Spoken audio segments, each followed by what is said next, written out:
The man looked out of place. A simple navy cap, faded jeans, a plain polo with a coffee stain near the pocket. He moved with quiet control, the kind that comes from years of being obeyed. Yet here, in this roadside diner, nobody cared. His name was Ethan Cross, but no one here would recognize him as a CEO of one of the country's largest restaurant groups. Not today. He slid into a corner booth, calm, patient. A waitress passed him twice before noticing. The manager eyed him like trouble. When the check arrived, Ethan left a $1 tip, not out of arrogance, but out of curiosity. Because sometimes, before you change a place, you need to see what it's really made of. And this diner was about to show him everything. The diner smelled of burnt coffee and quiet disappointment. Flickering neon buzzed above a row of chipped bar stools, the kind that hadn't been wiped since yesterday's lunch rush. The walls were a tired yellow, dulled by years of grease and gossip. A clock ticked too loudly, marking time no one seemed to own.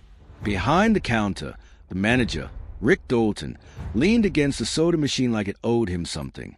His shirt was too tight, his tie too loose. Every laugh he gave was at someone else's expense. "Morning," Ethan said, voice steady. Rick looked up.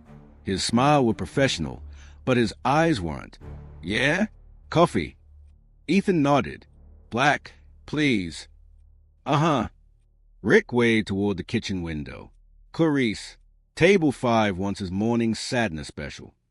From the kitchen, a woman's voice answered softly. "Got it." Clarice emerged moments later. Late 30s, brown hair tied in a fraying ponytail, kindness flickering behind tired eyes. Her name tag was cracked, her apron faded but clean. She set down the coffee. "Sorry for the wait." "No need," Ethan said. "You're doing great work here." The words caught her off guard. No one said things like that here. She smiled, barely. Then her gaze shifted toward Rick, who was watching. "Careful," she murmured. "He doesn't like when we talk too long." Ethan looked at the man behind the counter. The smirk, the posture of someone used to small power. He said nothing. Around them, the diner was a carousel of quiet cruelty. A busboy, maybe 16, dropped a plate. The crash silenced the room. Rick snapped his fingers. "That's coming out of your check, kid." The boy, cheeks flushed, stammered an apology. No one helped him. No one even looked up, because kindness had become too expensive. Ethan sipped his coffee. It was cold, bitter. He didn't complain. A pair of truckers at the counter laughed about minimum wage manners. A mother in the corner scolded her daughter too loudly. The air felt thick with a residue of unspoken dreams, the kind people trade for survival. Clarice returned with his plate. The eggs were overcooked, the toast barely buttered, but her hands trembled when she set it down. "Rough morning?" he asked quietly. "Every morning," she said, "but thank you for asking." Her voice carried a weight that didn't belong in a diner. Rick barked across the room. "Clarice, quit chatting. You got orders stacking up." She flinched, muttered a sorry, and hurried away. Ethan watched her go, the limp in her right leg, the uneven shoes, the way she moved like someone trying to disappear. He took out his wallet, left $1 under the cup. Just one. He saw Rick's eyebrows rise from across the room. The man nudged another worker. "See that? $1. Figures." The laughter was quiet but sharp. Ethan heard every word. As he stood to leave, Clarice's voice stopped him. "Wait, you forgot your receipt." He toned. "Keep it." She hesitated, looking at the dollar. Her face softened. "Thank you anyway." Ethan smiled faintly. "For what?" "For not being. I liked them." He didn't answer, just nodded once, then walked out into the rain. The bell above the diner door jingled softly behind him, but the echo it left, that small sound of something broken, would carry all the way to the boardroom. Tomorrow, when he came back, this place would never be the same. Morning came again. Same gray sky. Same flickering neon sign outside. Darla's Diner, since 1983. But inside, something was shifting. Ethan Cross returned. Same cap, same jeans, same calm. He sat at the same corner booth. Only this time, the whisper started before he even spoke. "That's him. One cook muttered through the kitchen window, "The dollar tip guy." Rick Dalton grinned like a man preparing for sport. Well, look who's back for another round of disappointment. Ethan smiled lightly. "Good morning, Rick. Coffee again?" Rick asked, loud enough for the whole diner to hear. "Or should I make it extra cold this time, the way you like it?" A couple of customers chuckled. Ethan just nodded. "Black, please." Rick leaned closer, pretending to write on his pad. "You know, around here, people tip based on service, not pity." Ethan looked at him, unbothered. Then maybe service should earn it. The room went still for a second, not because the words were harsh, but because they carried weight. Controlled, precise. The kind of tone people weren't used to hearing from a man in jeans and a cheap polo. Clarice appeared again, holding a pot of coffee. Her eyes flicked between them. "Rick, I've got this." "Sure," he said with mock sweetness. "Wouldn't want you to miss out on your charity case." She ignored him, poured Ethan's cup, hands steady now. "Don't mind him," she whispered. "He gets mean when the bills pile up." Ethan smiled faintly. "Then I'll pray for smaller bills." Clarice almost laughed, then caught herself. "You're not from around here, are you?" "Not lately," he said. As she walked off, a busboy passed by, the same kid from yesterday, Danny. He looked nervous, clutching a tray that was clearly too heavy. Ethan steadied it with one hand before it tipped. "Thanks," Danny mumbled. "He'd kill me if that fell." Ethan nodded toward Rick. "Does he always treat you like that?" Danny hesitated. "Only when customers can hear." Ethan's jaw tensed, the smallest flicker of something old and painful gone before it fully surfaced. He watched the diner breathe. Every sigh, every slam dish, every quiet apology that didn't need to exist. It was a place of survival, not service. Rick strutted between tables, barking at waitresses, flirting with disinterest. He looked like a man who'd learned all the wrong lessons about power. When Clarice dropped off Ethan's food, he noticed a faint bruise on her wrist. "Hot pan," she said quickly, reading his concern. "Just clumsy." But her voice cracked on the last word. A young woman at the counter whispered to her friend, "That's what they all say here." Ethan caught the reflection of their faces in the window. Exhaustion, resignation. A whole community bound by silence. He took a slow bite of his eggs, cold again, deliberate. Then, with calm precision, he reached for a napkin and began to write. Clarice noticed when she came back to clear his plate. "You left something." "It's for you," Ethan said. She unfolded the napkin. 3 words. "Never apologize for trying." Her throat tightened. She wanted to ask who he really was, but Rick's voice cut through again. "Clarice, stop babying the customers and clean table 7. She flinched, pocketed the napkin, and hurried off. Ethan watched her go. He didn't react when Rick approached again, arms crossed, a smirk curling up his face. "You know," Rick said, "people like you make it harder for her. You come in, play hero, drop crumbs of kindness, then leave. We're the ones who deal with the mess." Ethan's tone stayed soft. "Maybe that's a problem." Rick blinked. "What?" "You think this is a mess. I think it's an opportunity." Rick chuckled. "Opportunity? Buddy, this is a dying diner on the side of a forgotten road. The only opportunity here is for people who can't get hired anywhere else." Ethan leaned back, studying him. "That's the saddest thing I've heard all week." Rick's smile faltered, but only for a moment. "Enjoy your coffee, pal." He walked off. The laughter resumed. But Clarice saw it, the shift, the way Ethan's quiet words carried power no insult could touch. Danny came by again, wiping the counter near him. "Hey, mister," he whispered. "Have you ever run a place like this?" Ethan smiled. "Something like it." Danny hesitated. "What would you do differently?" Ethan's eyes softened. "I'd start by listening." The boy nodded, as if filing that away for a future he didn't believe he'd reach. A storm began outside. Rain pressed against the windows in long, tired streaks. The fluorescent lights hummed louder, and for a moment, the diner felt suspended, like everyone inside was waiting for something to break. Clarice moved between tables with practiced grace, but her steps slowed when she passed Ethan again. "You sure you're okay?" she asked quietly. He nodded. "Are you?" She smiled sadly.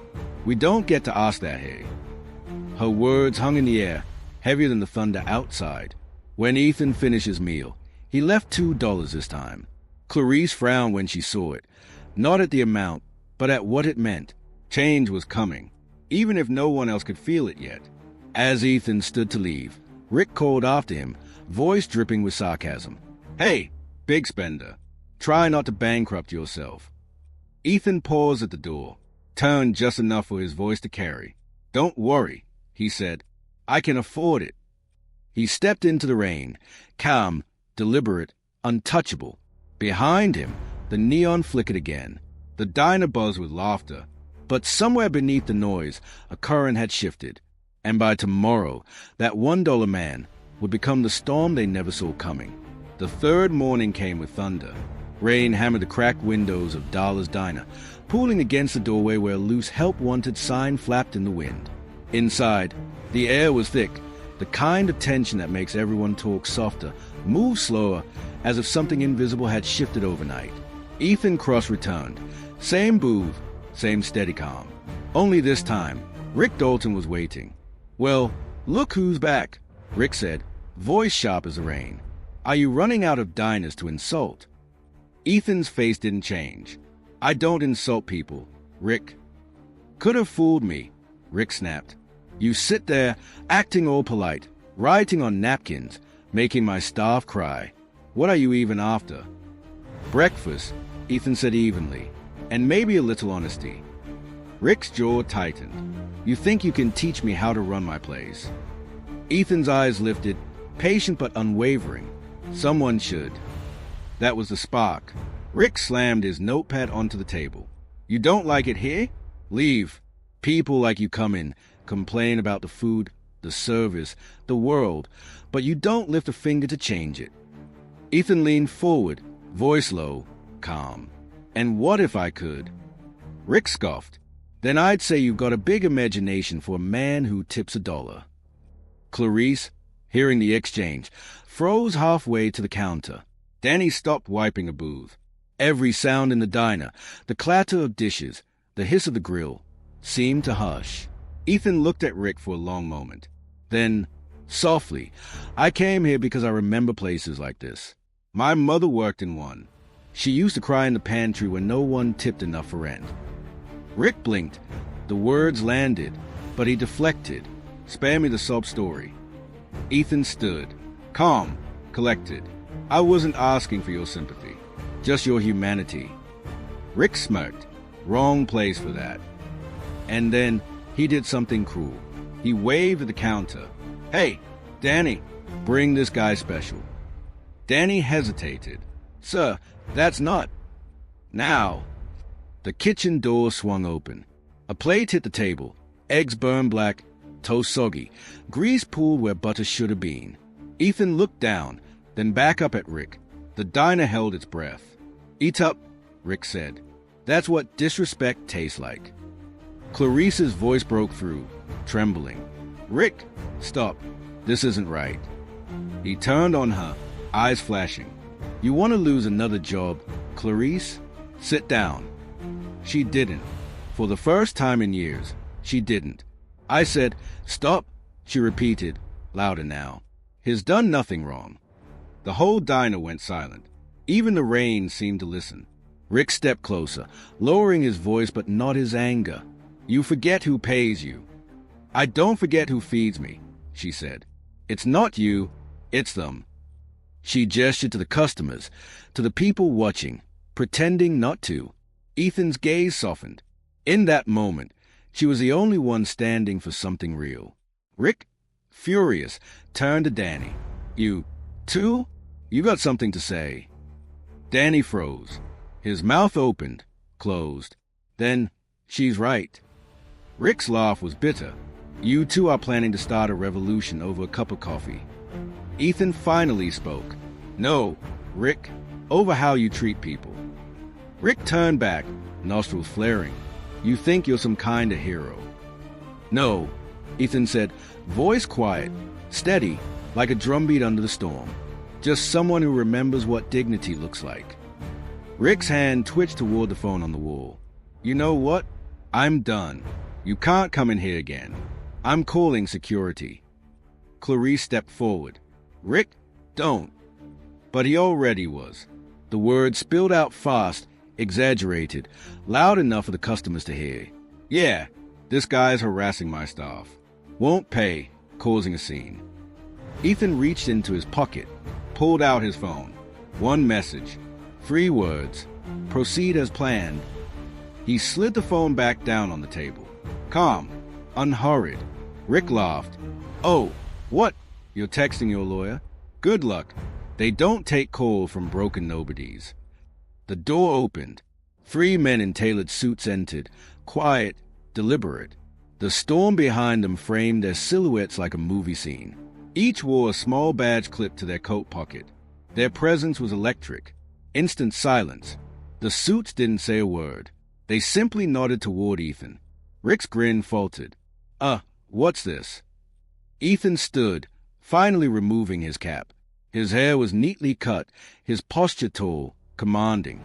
The shift was seismic, the humble customer dissolving into something undeniable.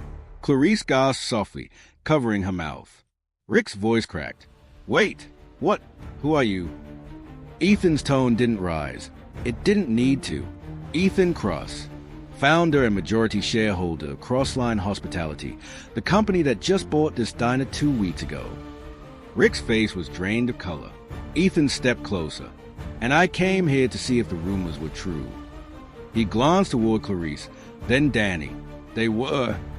No one moved. No one breathed. Rick stammered. I didn't know, sir, if I'd known.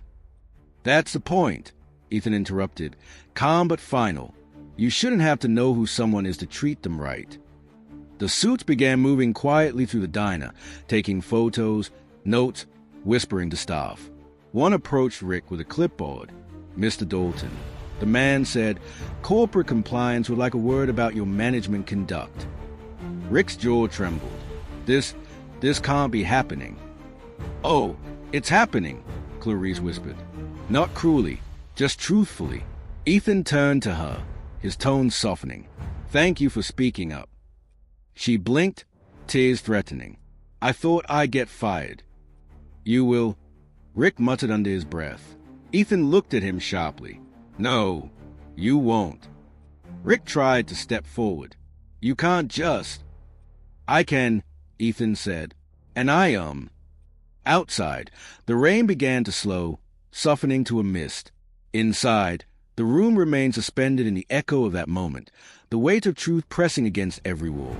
Ethan glanced around at the customers, the silence, the eyes that had watched everything and done nothing. Tomorrow, he said quietly, this diner reopens under new management. He placed a sealed envelope on the counter beside Clarice. Her hands trembled as she opened it. Inside, a check for $100,000. For repairs, Ethan said, and for people who remember what courage looks like. Clarice whispered, I don't understand. You don't have to, he said. You just have to keep being you. He nodded once to the suits. Finished the audit. Then he walked out the door, into the clearing light, leaving behind a diner that would never again pretend not to see. The next morning, the neon sign outside Darla's diner didn't flicker. It blazed.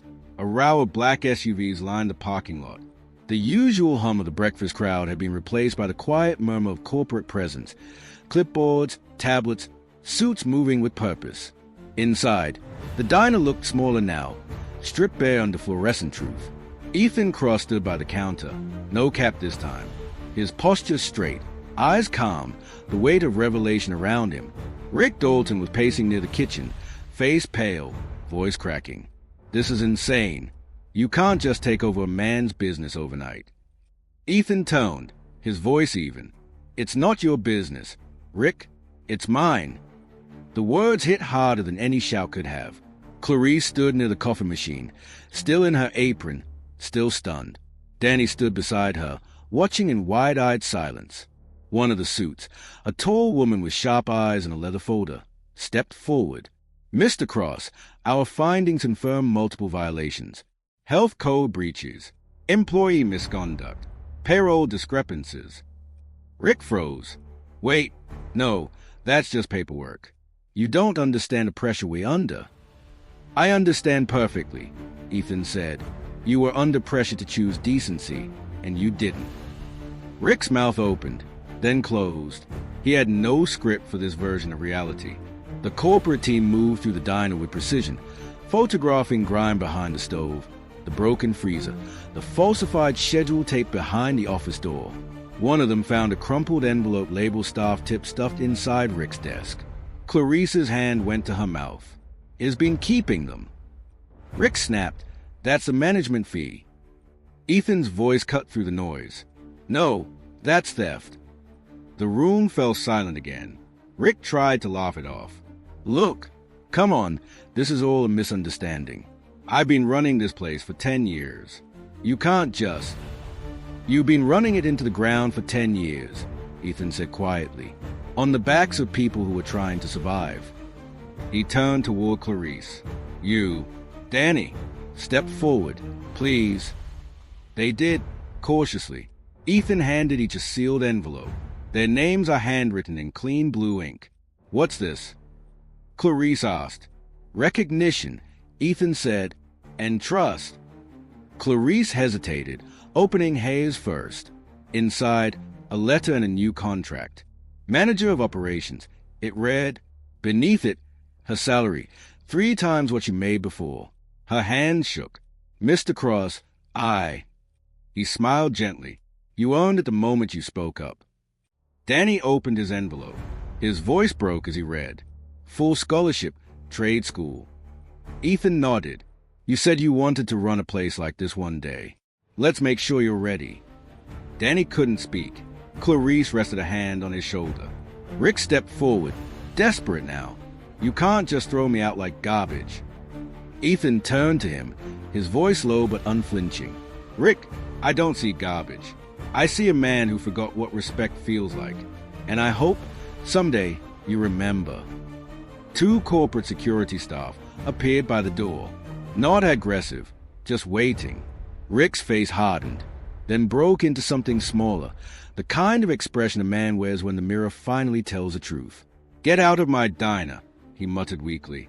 Ethan's gaze didn't waver. It's not your diner anymore. Rick walked out, shoulders hunched, muttering curses that dissolved into the morning air. The door shut behind him with a soft click. Not loud enough to echo, but final enough to stay. Ethan looked around the diner, the workers, the customers who'd stayed to watch, the hum of new beginnings forming in the silence. This place was never broken, he said quietly. It was just waiting for someone to care. Clarice wiped a tear with the back of her wrist. Danny grinned for the first time in days. And outside, the first sunlight in a week spilled through the rain-streaked windows, turning the dull walls gold. Rick Dalton's era had ended, and Darla's Diner, against all odds, was about to begin again. By noon, Darla's Diner was no longer just a diner. It had become a courtroom of quiet accountability. Corporate auditors filled the booths. Inspectors moved through the kitchen with gloves and flashlights. The hum of conversation had shifted, from gossip to truth. Ethan Cross sat near the window, his phone face down on the table. He wasn't barking orders or gloating. He simply watched patient while the truth unfolded, like a man seeing an old wound cleaned properly for the first time. Rick Dalton sat at a corner table, no longer the king of anything. 2 health inspectors spread forms in front of him. His tie was gone. His voice, once sharp and cutting, now trembled. Look, Rick pleaded, you can't put this all on me. I had no help, no funding. The equipment's been breaking for years. One inspector lifted a hand. Mr. Dalton, the violations are extensive. You've been falsifying employee time cards, withholding overtime pay, diverting tip funds. Rick's words tumbled out fast. They were lazy. You don't know what it's like running a place with people who don't care. Clarice turned from the counter. Her voice was soft, but it cut deeper than anger ever could. We cared, Rick. We just stopped believing you ever would. He looked at her, and for a second, something human flickered behind his panic, a realization too late to save him. Ethan stood and approached. The whole diner seemed to still, as if waiting for his judgment. "I'm not here to destroy you, Rick," Ethan said quietly, "but I won't protect you from the consequences you created." Rick's shoulders slumped. "So what now? You're gonna have me arrested." Ethan nodded toward one of the auditors. "That's not my call. The law will handle what's illegal. The rest is between you and your conscience." Rick let out a hollow laugh. "Conscience doesn't pay bills." Ethan met his gaze. "Neither does cruelty." The inspectors handed Rick a folder, citations, termination notice, and a corporate ban from all Crossline-owned establishments. Rick's eyes scanned the papers, each page heavier than the last. He looked up, voice barely a whisper.